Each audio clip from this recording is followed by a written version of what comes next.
E a primeira convidada é a candidata Kelly Figueiredo. Esse sorteio foi realizado ontem na presença dos candidatos e a ordem assim ficou definida. E ela abre esta série especial aqui conosco. O tempo vai aparecer na tela aí do nosso visor, vai estar disponível para a candidata aqui também no nosso estúdio. E o tempo da candidata vai contar os 15 minutos corridos a partir da nossa fala, e esse tempo começa a valer a partir de agora. Candidata Kelly, muito obrigado pela participação aqui no nosso programa. Tudo bem com a senhora? Tudo bem. Primeiramente, é uma alegria estar aqui participando, né? Estou muito realizada e satisfeita. Confesso que são processos que todos nós passamos e que, de um certo modo, também nos beneficiam no nosso crescimento pessoal.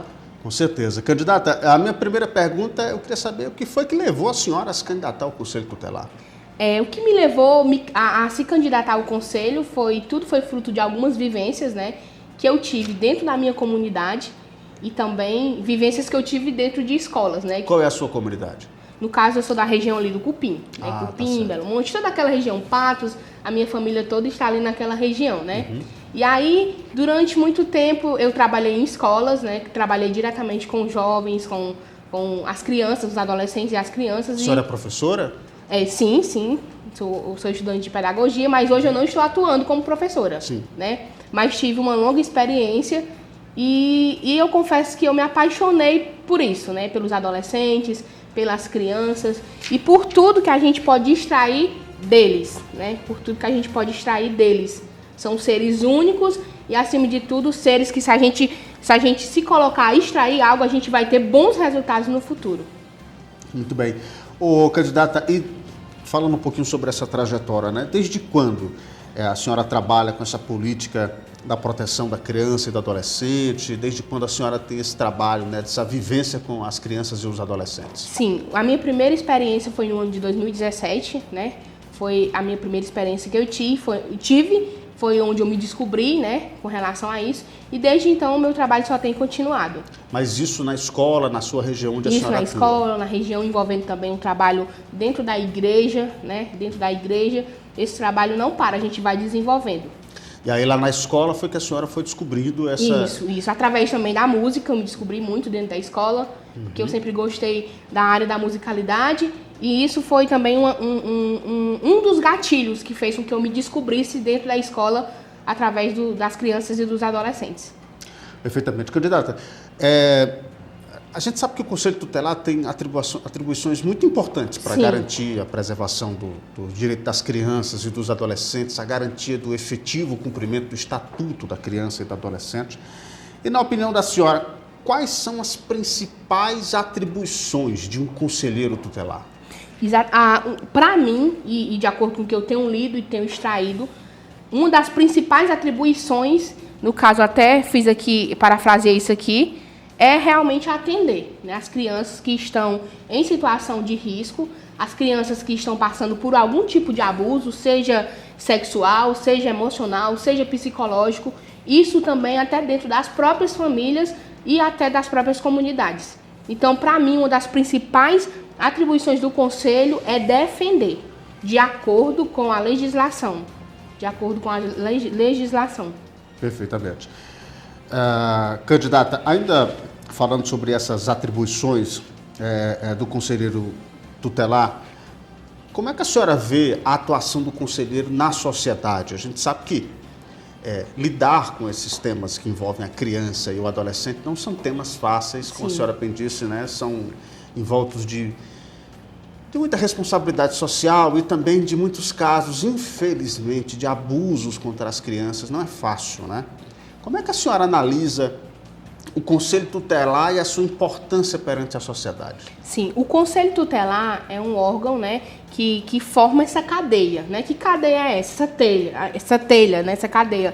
A família, a escola e, infelizmente, a sociedade, por vezes, né, vê o Conselho com um olhar meio que esquerdo. Tipo, o Conselho só vai existir porque vai querer tirar a minha autoridade de dentro de casa. Só que o papel do Conselho não é esse, né? O papel do Conselho não é esse. E o Conselho tem a sua importância. Primeiramente, o Conselho atuando junto com a escola, junto com a família, junto com a comunidade, ele vai fortalecer essa ligação, esse elo, né? O Conselho vai fortalecer todo esse elo. Então, o conselho, para a nossa sociedade, ele tem o seu valor, ele tem sua importância. O conselho não veio apenas para tirar o moral de um pai ou de uma mãe de dentro de casa, não, esse não é o papel do conselho.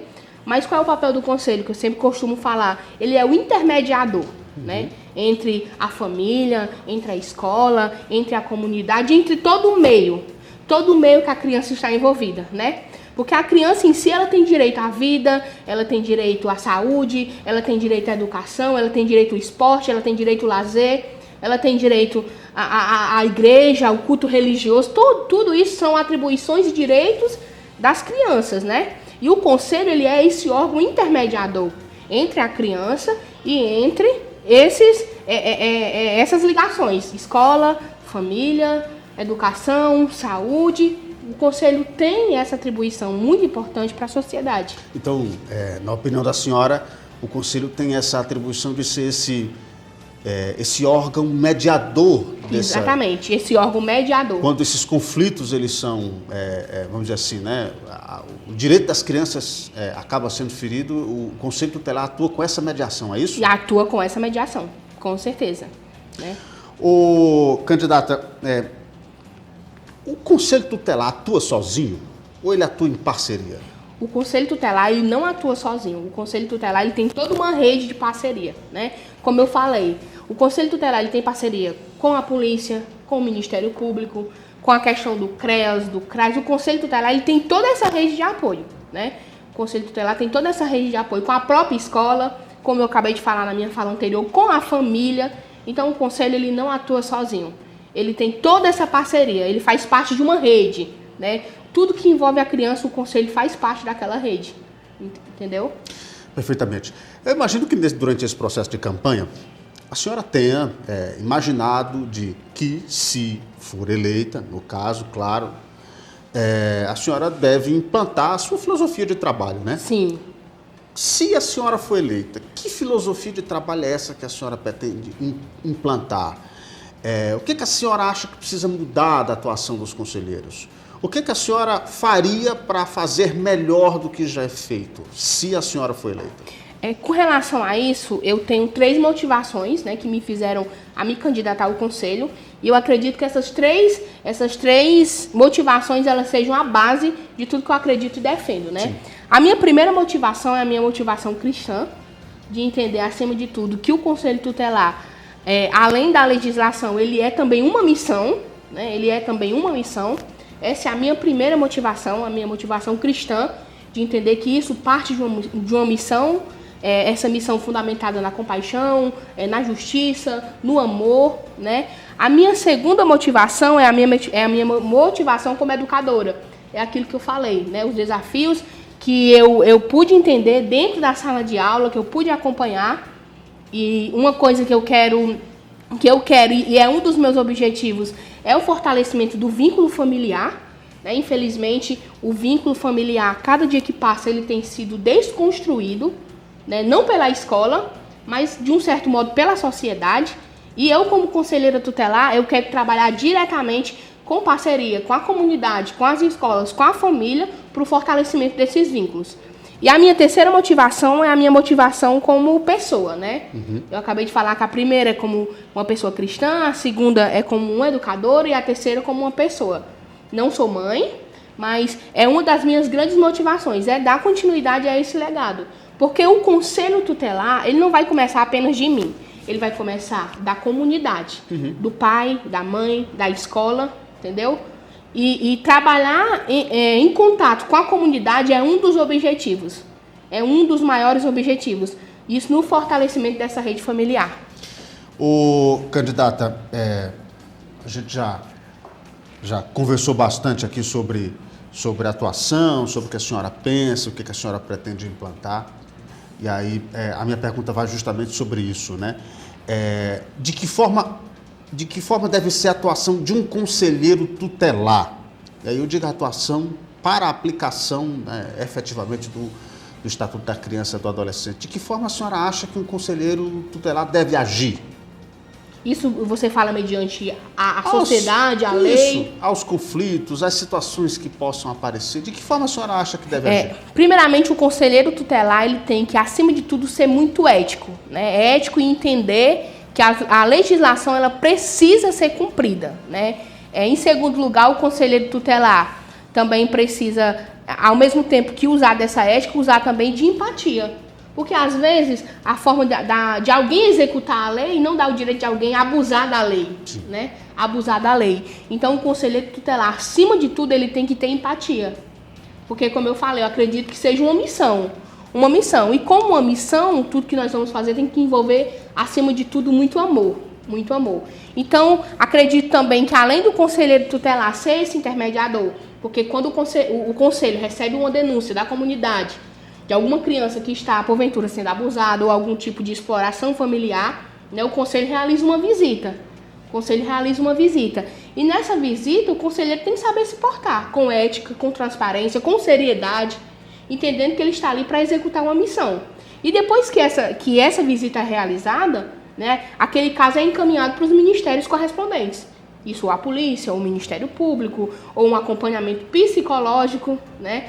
E aí eu me lembro que eu estava conversando até com uma pessoa que teve a oportunidade de ser conselheira. Ela disse assim que para ela era muito gratificante porque ela escutava, às vezes ela encontrava algum jovem na rua que dizia assim: tia, você mudou minha vida, né? Você mudou minha vida, através de você, hoje eu trabalho, hoje eu tenho minha família. Ou seja, é um trabalho que está sendo feito o quê? Com empatia, com amor, com transparência, com responsabilidade. Perfeitamente. A senhora, assim, há quem também critique a atuação do Conselho Tutelar, muito talvez por desconhecimento do sua real função também, né? Sim. O que a senhora diria, né, ou responderia a essas críticas que são feitas, talvez, à atuação do Conselho Tutelar? Será que falta mais informação das pessoas sobre a atuação do Conselho? Sim. Com certeza, falta mais informação. Às vezes a sociedade critica o conselho, né, por achar que o conselho é apenas um órgão que vai fazer com que o pai perda dentro de casa o respeito, mas não. A população precisa entender que por trás da educação, que por trás da saúde, que por trás de tudo, o conselho tutelar está atuando às vezes até de forma silenciosa, né? Até de forma silenciosa. E como nós costumamos falar no nosso linguajar, o conselho tutelar não é um bicho de 7 cabeças. Né? Pelo contrário, o conselho tutelar não está para punir pais, ele está para defender os filhos. Os filhos, né? Os filhos. Perfeitamente. Candidata, já aproveitando aqui essa reta final, se eleita, a senhora está preparada para assumir esse cargo de conselheira tutelar? Sim, estou preparada, sim. E que recado a senhora deixa, portanto, já chegando aqui, nos aproximando desses 2 minutos, deixo essa reta final aqui do nosso tempo para a senhora, naquela câmera, sim, se direcionar aí aos seus eleitores e o recado que a senhora deixa nesses 2 minutos finais aí para os eleitores que estão nos acompanhando nas nossas plataformas. Fique à vontade. Bom, como ele falou meu nome, meu nome é Ana Kelly Figueiredo de Almeida, mas o meu nome politicamente está Kelly Almeida com o número 402. Então, o meu objetivo principal é trabalhar para defender as crianças e os adolescentes. Nós sabemos que o Conselho, como eu acabei de falar, é uma rede e toda rede precisa desse apoio. Então, como conselheira, o meu objetivo não é outro, é trabalhar diretamente para defender, para proteger, para apoiar, para fortalecer esses vínculos familiares. Então, nós já estamos se aproximando praticamente da reta final. E nessa reta final nós precisamos de você. A comunidade, ela pode participar da atuação do conselho e o voto é uma participação da comunidade. Então, no dia 1º de outubro, eu conto com a sua participação, eu conto, acima de tudo, com a sua empatia, de entender a importância do conselho, de entender a função do conselho. Então, no dia 1º, não deixe de sair da sua casa para você votar, dar o seu voto de lealdade, de compaixão, porque nós que estamos nessa reta final, nós precisamos de você. E através de você, que faz parte da comunidade, nós iremos desenvolver um trabalho com responsabilidade e, acima de tudo, também com muita empatia. Muito bem, candidato. Ainda restamos ali alguns segundinhos, mas já agradeço a sua participação aqui no nosso programa e essa oportunidade que a senhora tem de mostrar aí, portanto, quem é a senhora. Sim. E que os eleitores possam conhecer e fazer o juízo necessário no próximo dia 1º de outubro, nesta eleição que é muito importante para a garantia e a preservação desse colegiado, que é fundamental para o município de Xeramobim, para a preservação dos direitos das crianças e dos adolescentes. Muito obrigado. Só falar meu número. E não esqueçam, dia 1º de outubro, vote 402, para proteger, amar e respeitar. Muito obrigado pela presença, candidata Kelly Figueiredo Almeida.